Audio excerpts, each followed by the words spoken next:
오늘 복된 날 주 앞에 나와 예배를 드리는 여러분 모두의 하나님의 축복이 함께 하시기를 주의 이름으로 축원을 드립니다. 오늘 이 본문의 말씀에 있는 말씀을 중심으로 하나님을 가까이 하는 사람이라는 설교의 제목으로 함께 은혜를 나누고자 합니다. 우리가 신앙생활하면서 하나님을 가장 가까이서 섬기고 가까이 할 수 있는 시간은 어떤 시간입니까? 지금이 예배하는 시간인 줄로 믿습니다. 기도하는 시간이, 찬양하는 시간이, 이 모두가 통틀어서 하나님을 가까이 하는 시간입니다. 하나님을 가까이 하는 여러분의 발걸음이 그 폭이 넓어지고 만사가 형통하기를 축복합니다.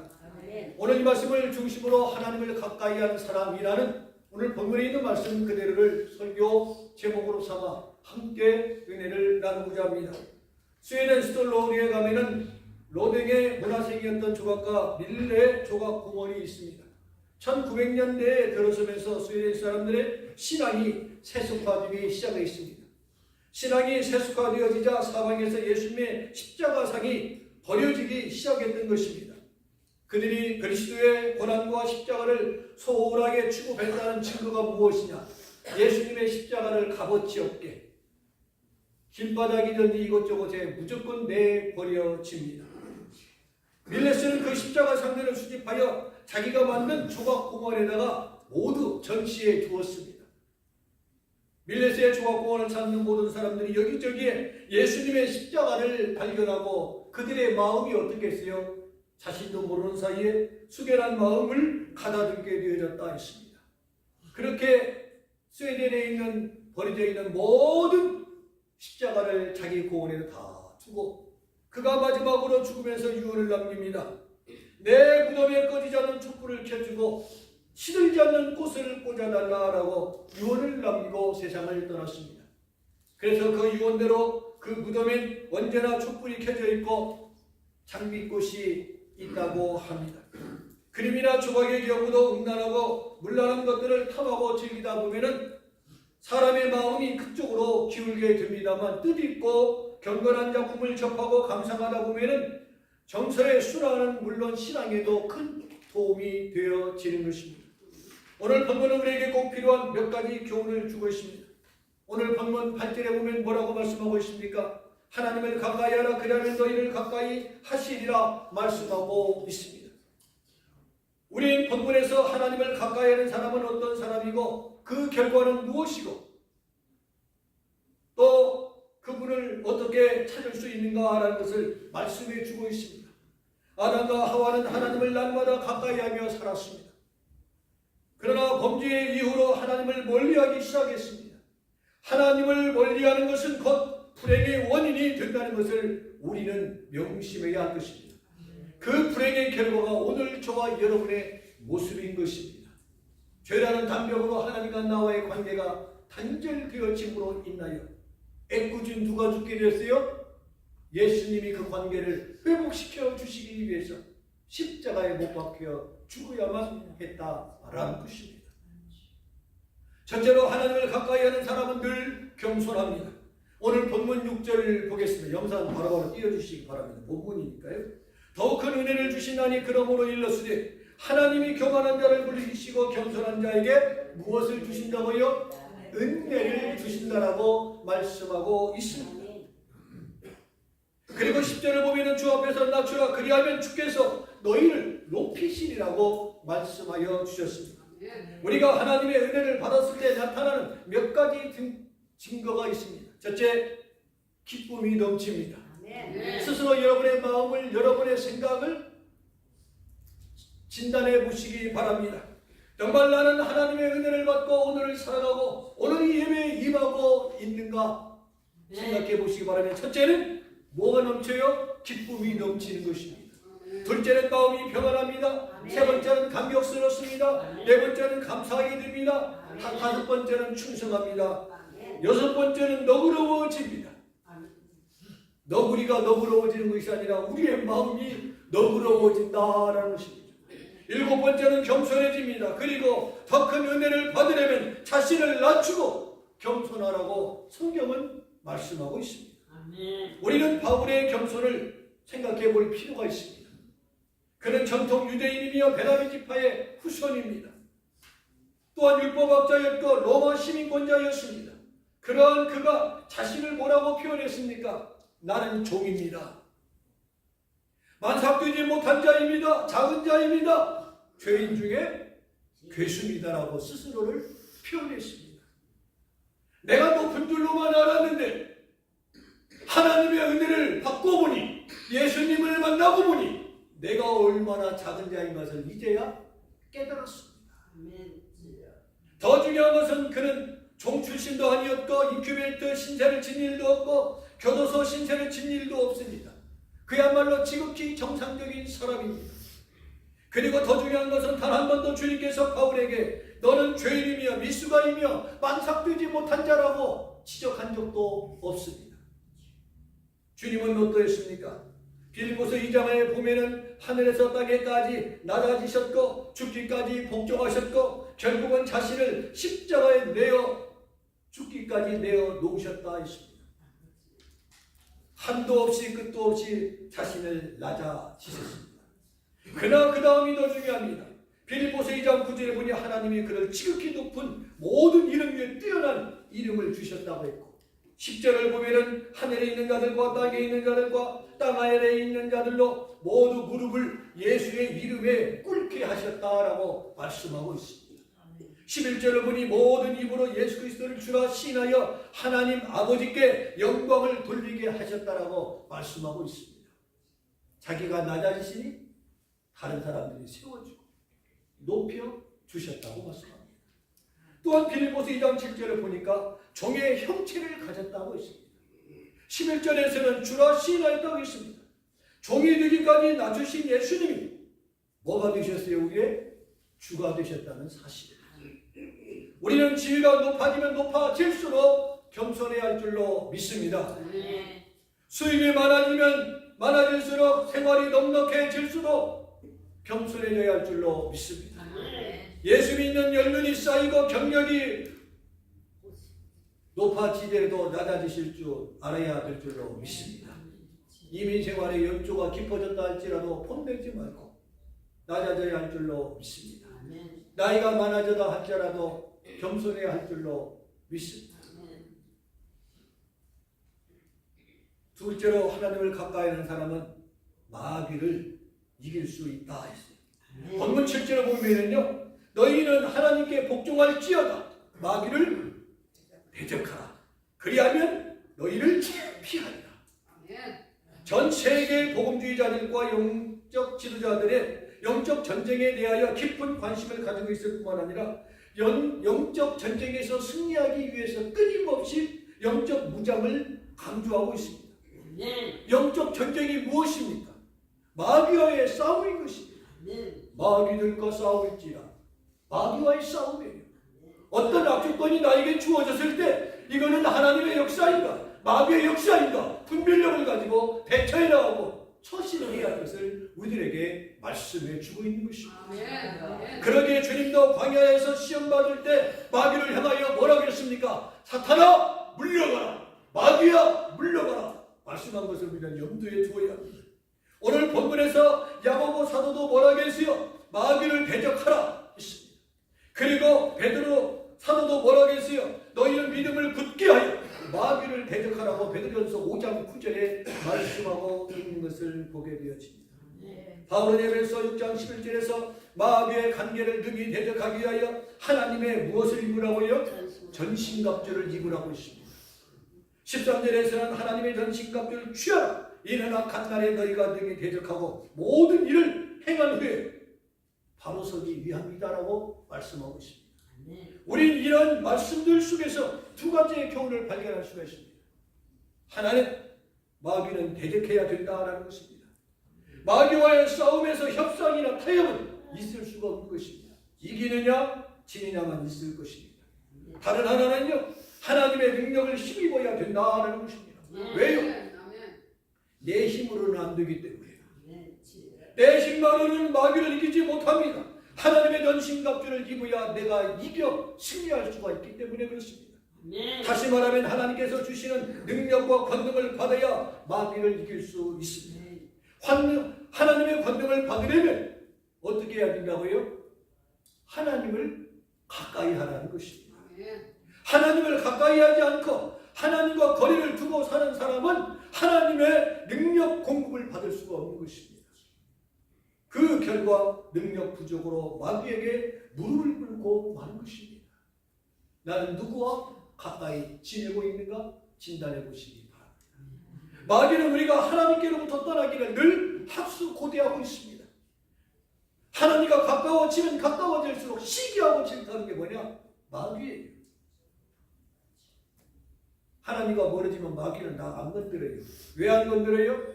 가만히 놔둬도 내 편이니까. 절대로 건드리지 않습니다. 내가 하나님을 멀리하고 떠나는 순간 마귀는 바로 내 곁으로 다가와 나를 취합병력으로 함락시켜버립니다. 운동 경기에 지는 것도 속상하고 억울합니다만 국가의 전쟁에서 지면은 뭐가 돼요? 우리는 노예가 되는 거예요. 일제 36년 겪어보지 않았습니까? 노예가 되는 거예요. 마귀에게 사로잡히면 마귀의 노예가 되는 것입니다. 영적 전쟁에서 지면 마귀의 종이 되는 것입니다. 마귀의 종이 되면 마귀가 하자는 대로 끌려다니는 것입니다. 마귀는 자신의 종들을 실컷 부리다가 결국에는 어디에다 내던져버려요? 지옥에 내던져버리는 거예요. 묻히게 말이에요. 그러나 하나님의 종은 일생 동안 수고하고 땀 흘려 일하다가 결국은 영원한 천국에 들어가게 하시는 줄로 믿습니다. 아멘. 그 소망이 있기에 오늘도 이 자리에 저와 여러분은 앉아서 하나님 앞에 신령과 진정으로 예배를 드리고 있는 것입니다. 아멘. 하나님의 종과 마귀의 종은 같은 종이 아닙니다. 하나님의 종은 영광의 종이고 마귀의 종은 파멸의 종입니다. 우리는 반드시 마귀를 이겨야 할 줄로 믿습니다. 아멘. 이기려면 하나님을 가까이 해야 되는 것입니다. 아멘. 다른 방법이 없어요. 이민경 목사님 가끔 그런 말 하죠. 기도에 이런 능이 없다. 아멘. 예수님이 하신 말씀이에요. 기도 외에 왜 나에게 이런 기적이 없습니까? 왜 나에게 이런 표적이 없습니까? 제자들이 예수님을 향하여 항의할 때 기도 외에는 이런 능이 없느니라 말씀하셨습니다. 날마다 이기려면 날마다 하나님을 가까이 할 때 이겨내는 삶을 살아갈 수가 있는 것입니다. 아멘. 왜요? 사탄은 끊임없이 우리를 가만히 놔두지 않거든요. 교회 문턱을 나서는 순간부터 우리를 시험하고 연단하고 힘들게 합니다. 넘어지게 합니다. 정말 조용하게 살고 싶은데 나로 하여금 힘들게 하는 일들이 얼마나 많은지 모릅니다. 마지막으로 하나님을 가까이 하는 사람은 손과 마음이 깨끗해져야 한다는 것입니다. 오늘 본문 8절을 보니 하나님을 가까이 하라 그리하면 너희를 가까이 하시리라. 죄인들아 손을 깨끗이 하라. 두 마음을 품은 자들아 마음을 성결하게 하라고 말씀하고 있습니다. 하나님은요 이스라엘 백성에게 내가 거룩하니 너희도 거룩할지니라 말씀하십니다. 가까이 하면 어떻게 됩니까? 닮아가게 되어진 줄 믿습니다. 가까이 하면 닮아가요. 아멘. 예수 닮기 원합니다. 참마음으로 예수 닮기 원합니다. 진심으로 닮기 위해서 가까이 해야 돼요. 닮을 수 있습니다. 그래서 부부도 오래 살아보면 어떻게 돼요? 닮아간다고 하잖아요. 모르는 사람 똑같다고 그러는데 닮으니까 사는 거예요. 닮으니까 사는 거예요. 처음에는 다르니까 반한 것이고 사람은요 자기가 똑같은 사람 사는 거 싫어해요. 달라도 그렇게 다를 수가 없는 거예요. 왜요? 나하고 다르니까 눈에서 깍지가 끼고 눈에 번쩍여서 연애해서 결혼하는 것입니다. 그러면서 맞춰가는 거예요. 언제까지요? 평생 맞춰가는 거예요. 하나님은 거룩하시기 때문에 하나님을 가까이 하면 손과 마음이 더 깨끗해지고 성결해지고 닮아간다고 말씀합니다. 담배를 피우는 사람에게서 나는 냄새가 있습니다. 입에서 냄새가 납니다. 담배를 피우지 않는 사람이라 할지라도 담배를 피우는 곳에 머물게 되어지면 나도 모르는 사이에 옷에 냄새가 나게 되어집니다. 하나님을 멀리하고 세상을 가까이 하는 사람에게는 세상 냄새가 나게 되어져 있습니다. 나에게 어떤 냄새가 나는가 한번 좀 진단해 보시기 바랍니다. 누구를 가까이 하느냐에 따라서 행실도 마음도 언어도 결정되어진다는 것을 기억하십시오. 한국 어느 지방에 가면은 내가 어떻게 남쪽에 있는 전라남쪽을 얘기하겠습니까? 그 지방에 가면은 상스러운 욕지거리를 마치 보통 언어처럼 사용합니다. 놀라운 것은 어린아이들도 어른들이 하는 욕지거리를 아무런 꺼리낌도 없이 막 욕을 해댑니다. 말은 한마디인데 욕은 9마디예요.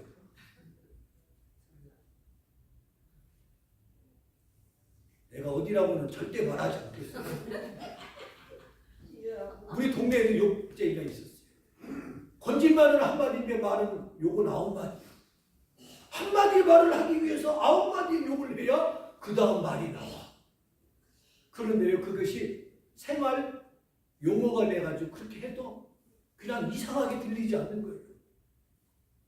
언어 중에 한 언어로 내 마음을 자리 잡고 있기 때문에 그렇습니다.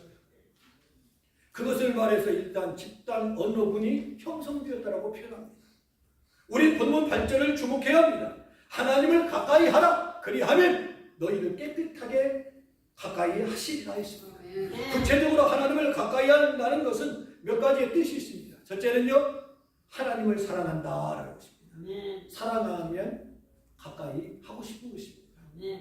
한 번 보고 두 번 보고 자꾸만 보고 싶네. 그 있잖아요. 왜요? 사랑하니까, 좋아하니까. 우리가 하나님을 사랑하면요, 교회에 오는 발걸음이 가벼워지는 거예요. 가고 싶은 거예요. 왜? 예배를 통해서 하나님을 만나고 싶기 때문에 그렇습니다. 원수나 미워하는 사람을 가까이 하는 사람은 쉬운 일이 아닙니다. 그 얼굴 보는 것조차 무엇입니까? 스트레스입니다. 스트레스예요. 그래서 저희 교회에 나가시던 어른 사이오고 같이 오거든요. 딸을 괴롭히니까 저놈의 화상 보기 힘들어 죽겠다고. 저 인간 언제 죽을려나? 자기가 나이가 30년이 더 많은데 죽어도 자기가 먼저 죽을 것인데 사이보도 언제 죽을려나?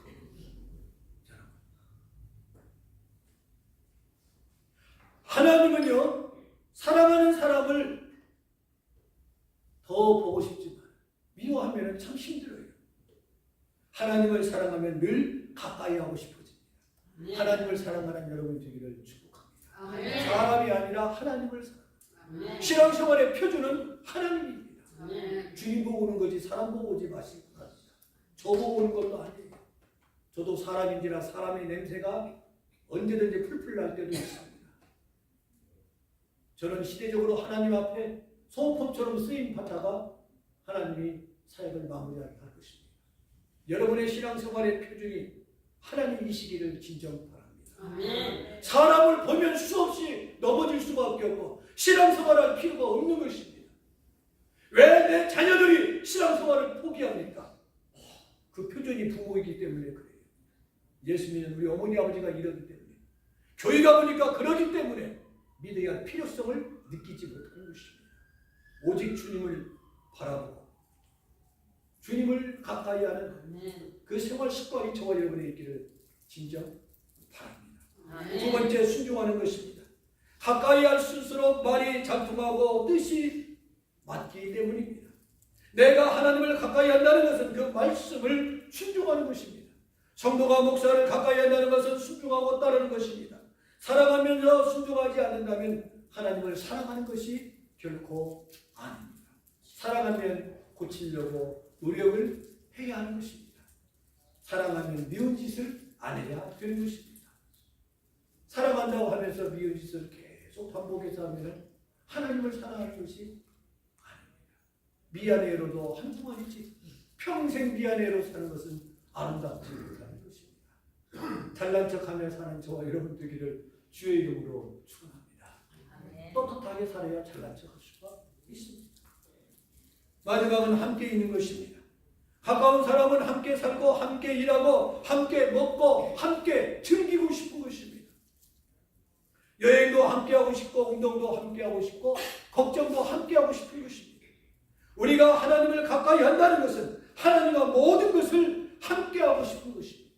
그리하면 내가 너와 함께 하리라. 시편 121편 마지막 절에 보면 지금부터 영원까지 함께 하신다고도 했습니다. 내가 하나님을 가까이 하면 하나님은 온갖 좋은 것으로 하나는 우리에게 안겨주십니다. 내가 주님께 드리는 것은 성냥갑 정도의 작은 것이지만 주님은 우리들에게 엄청난 아이들 말로 하늘만큼 큰 걸로 우리들에게 어떻게 주셔요? 안겨주시는 하나님이신 줄로 믿습니다. 나는 고백을 드리지만 주님은 구원을 우리에게 주셨습니다. 성도 여러분, 하나님을 가까이 하라 그리하면 너희를 가까이 하시리라고 오늘 말씀을 우리에게 주셨습니다. 주님과 함께 동행하며 주님을 늘 가까이 하며 동행하는 여러분이 되시기를 주님의 이름으로 축원을 드립니다.